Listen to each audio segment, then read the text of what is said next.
Correspondent Lionel Donovan. Lionel, walk us through these charges and what they mean exactly.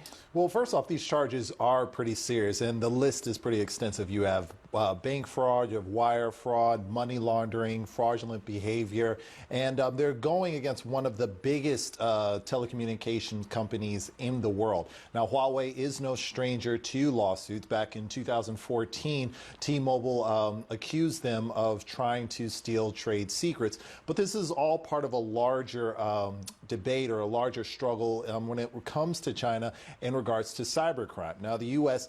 and other Western countries, for that matter, have repeatedly accused China and Chinese companies of trying to break into networks in order to steal information and other types of intellectual properties.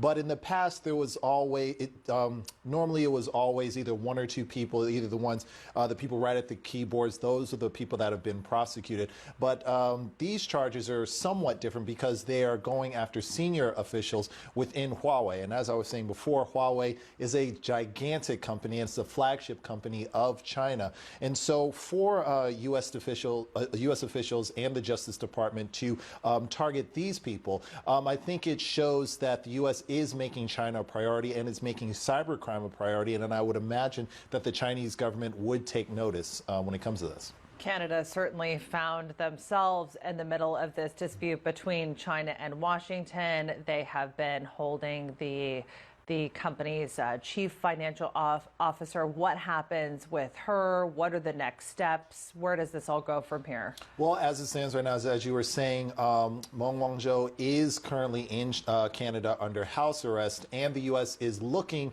to get Canada to send her down to the U.S. so she can be tried. However, as I was saying, Huawei is a big company. You know, it's the flagship company of China, one of their biggest ones. They have business in countries all over the world. And so for one of their chief officers to be tried in the U.S. would not sit well with them, especially now with relations between the U.S. and China being somewhat rocky right now. There's still the trade war that's currently going on. And this definitely would not help ease the tensions that have been brewing between the China and the U.S. Okay, perfect. Lionel Donovan, thanks for being with us.